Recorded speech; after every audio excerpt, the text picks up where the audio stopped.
सरकारनं निवडणुका घ्यायची हिंमत दाखवली, जे EVM सेट करून त्यांच्या, तर आम्ही तयार आहोत निवडणुकांसाठी कधी. पण नाशिकचे निकाल हे धक्कादायक आहे, तसे अख्ख्या राज्याचे धक्कादायक आहे. जे निवडून आलेले आहेत ते अजून धक्क्यातून सावरलेले नाही.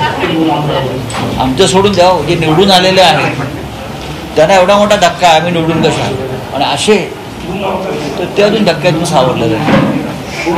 तर ते धक्क्यातून सावरले विजयवीर की मग बघू. आमची तयारी आहे महापालिकेची, आम्ही आमचं काम सुरू केलेलं आहे.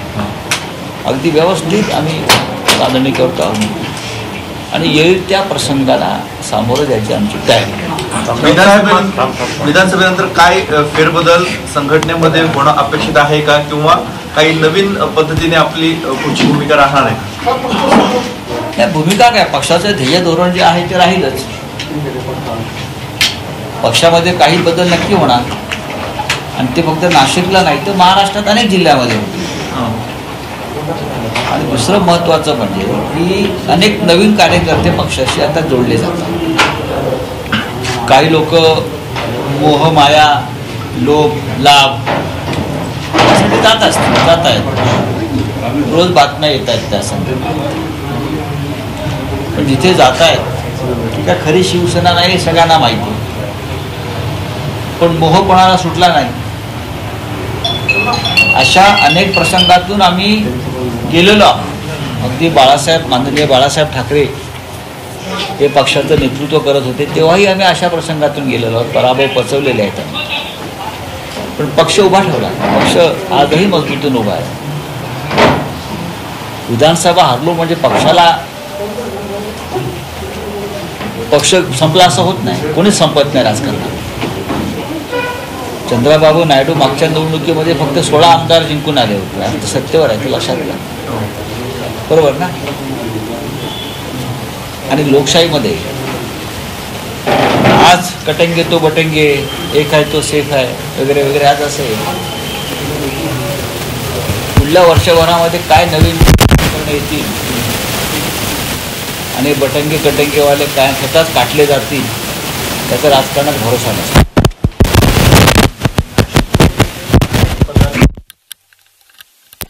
पक्षात जाण्याची चर्चा गेल्या काही दिवसांपासून नाही, चर्चा नगरसेवक काही आधीच गेलेले आहेत नाही का? किती गेले? आधी काही लोक गेले, मला मागे गेले ते 10 गेले. आणि परवा माननीय उद्धव साहेबांनी सांगितलेलं आहे, जाहीर सभेत सांगितलेलं आहे. बाळासाहेब ठाकरे नेहमी सांगायचे माननीय हिंदुहृदय समोर, शिवसेना ही अस्वलासारखी. अस्वलाच्या अंगावरची 10-20 केस उपटले गेले तरी अस्वलाचे केस कमी होत नाही. अस्वल या सगळ्या गोष्टीचा विचार करून आम्ही पक्ष बांधणीवरती जोर देतो. त्यांना जायचं आहे ते गेले, सत्तेच्या मोहापायी गेले, इथे सुद्धा राजकारणात गेले ना त्या काळात. यापुढे ज्यांना जायचं आहे त्यांना का आम्ही मनधरणी कोणी करत बसलेलं नाही. हे सगळे बसलेले खंबीरपणे पक्षाचं काम करणारे लोक. आणि अशा प्रकारचं नेतृत्व स्थानिक स्तरावर असल्यामुळे शिवसेना अनेक संकटात पुढे गेलेली आहे. विधानसभा निवडणुकीमध्ये बघितलं तर काँग्रेस असे किंवा इतरांनी काम केलं नाही, त्यामुळे आगामी निवडणुका स्वबळावर लढू. नाही, मी असं कधीच बोललो नाही की माननीय उद्धव साहेबांनी सांगितलं नाही की काँग्रेस राष्ट्रवादी यांनी कुणी एकमेकाचं काम केलं नाही. भारतीय जनता पक्षाला किंवा त्यांच्या सहकार्याला मिळालेला निर्णय आणि निकाल हा का मिळाला याची कारण मीमांसा ही वारंवार झाली. उत्तमराव जानकर या क्षणी दिल्लीमध्ये महाराष्ट्राचे आमदार आणि EVMच्या विरोधामध्ये ते भेट घेण्याचा प्रयत्न करतात. त्यांच्याकडे असे प्रचंड पुरावे आहेत कशा प्रकारे ह्या निवडणुका सॅबॉटेज करण्यात आल्या. प्रत्येक बूथवर पूर्वी काही लोक बूथ कॅप्चरिंग करायचे, आता EVMच्या माध्यमातून मतदार याद्यांच्या माध्यमातून कशा प्रकारे बूथ ताब्यात घेण्यात आले याचा सगळा पुरावा घेऊन उत्तमराव जानकर दिल्लीमध्ये आहे, पण त्यांना निवडणूक आयुक्त भेटत नाहीत. नाशिकला तेच झालेलं आहे.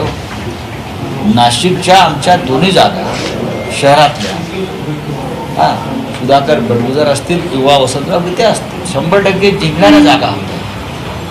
100%. तिन्ही पक्षांनी जी जान से कार्यकर्त्यांनी मेहनत केली, आमच्या लोकांनी मेहनत केली, मतदारांचा कल आम्हाला दिसत होता. तरीही जर आम्ही पराभूत झालो असं चित्र निर्माण केलं असेल तर ते कृत्रिम चित्र आहे. पक्षाच्या म्हणजे बॅलेट पेपरचे तुम्ही निकाल पहा, कागदावरचे ते चुकीचे होते का? तिथे ट्रेंड कळतो तुम्हाला महाराष्ट्रातला काय आहे, हा काय पक्षाचा.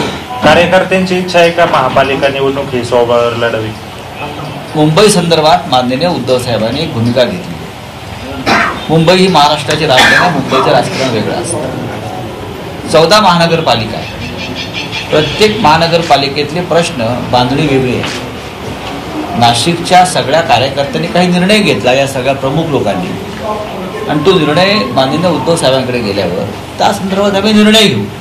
आम्हाला असं वाटलं की बाबा इथे स्वबळावर लढून आम्ही भाजपचा किंवा त्यांच्याबरोबरच्या लोकांचा पराभव करू शकू, तर आम्ही त्याबाबत विचार करू. पण असं आम्ही ठरवलेलं नाही आहे आत्ता नाशिकमध्ये. हे लोक सगळे ठरवतील, हे निवडणुका लढणारे लोक. हे आमची कार्यकारिणी आहे. इथे कोर कमिटी आम्ही स्थापन केली. हे सगळे बसलेले त्या कोर कमिटीचे लोक. त्यांनी जर आम्हाला सांगितलं, उद्योजकांना सांगितलं की नाशिक आपण स्वबळावर जाऊ, विचारू. ते म्हणाले की आपण आघाडीतून लढलं पाहिजे, तर आघाडीतून लढलं. साहेब, पण मुंबईबाबत काय निर्णय? मुंबईचा निर्णय परवा माननीय उद्धव साहेबांनी जाहीर केलेला आहे ना. चाचपणी सुरू आहे, लोकांशी चर्चा सुरू आहे. एकनाथ शिंदे आजपासून एकनाथ शिंदेची आभार यात्रा सुरू होते राज्यभरात. विधानसभा निवडणुकीत जे यश मिळालं, आभार प्रकट करण्यासाठी आभार ईव्हीएमचे आभार कोणाचे? ठिकठिकाणी चौकात ईव्हीएम तिथे आभार मानत चाललेत का? धन्यवाद ईव्हीएम, धन्यवाद ईव्हीएम. आभार मानले पाहिजे. निवडणुकीत वापरलेलं अमर्याद ब्लॅक मनी, प्रशासकीय यंत्रणा आणि ईव्हीएम, यातून हा विजय प्राप्त झाला. ही निवडणूक घोटाळे करून जिंकण्यात आली आहे. ज्यांनी मतदान केलंय त्यांचा विश्वास नाही निघाला. आभार कोणाचे मानते मला सांगा ना तुम्ही. ईव्हीएमचेच आभार मानते. चंद्राबाबू निवडून आले. एक मिनिट ट्रीटमेंट दिली जाते असं वाटतं कोणाला? वाल्मिक कराडला नावाखाली. मला माहिती, मला खरोखर माहिती. चंद्रबाबू निवडून आले तर आपण त्यांचं आता नुकतंच कौतुक केलं की ते कितीवर होते आणि आता कुठे पोहोचले, आणि भाजप शिंदे गट निवडून आलं तर आपण टीका करतात, असं का?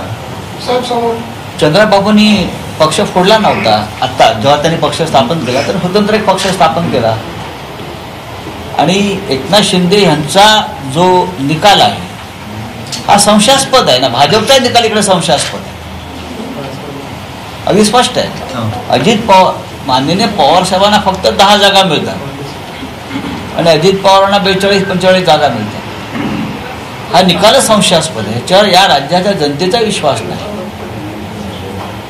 निवडणूक आयोगाशी हातमिळवणी करून त्यांनी आमचा पक्ष ताब्यात घेतला. एकनाथ शिंदेने पक्ष स्थापन केला का? बाळासाहेब ठाकरेंना जन्म का एकनाथ शिंदेने दिला? सांगा ना. आणि त्यांना पक्ष ताब्यात देण्याचं काम अमित शहानी केलं. त्याच्यामुळे त्यांच्या घरामध्ये अमित शहाचा फोटो पाहिजे, बाळासाहेबांचा नको. हे जे बाळासाहेबांचे फोटो लावून फिरतायत, त्यांनी आपापल्या देवाऱ्यामध्ये अमित शहाचे फोटो लावले पाहिजे या लोकांना, कारण त्यांचं दैवत अमित शहा आहे. हे सगळे जे कांड केलेलं आहे, कांड शब्द वापरतो, आमचं पक्ष चोरण्याचं, चिन्ह देण्याचं, हे अमित शहाने केलं. पण लक्षात घ्या, दिवस सगळ्यांचे आहेत राजकारणात, आणि हे लोक अमृत पिऊन आलेले नाही आहेत. हे काय अमृत पिऊन आले आहेत का समुद्र मंथनातून? रामकृष्ण सुद्धा आले आणि गेले, जसं अमित शहा आणि मोदी सुद्धा जाणार आहेत.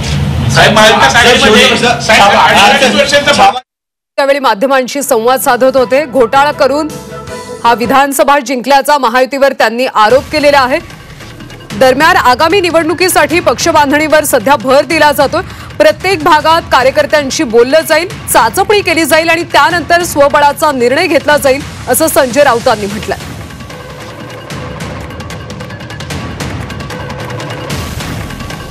घोटाळा करून विधानसभा जिंकण्यात आलेले असल्याचं यावेळी राऊत म्हणाले.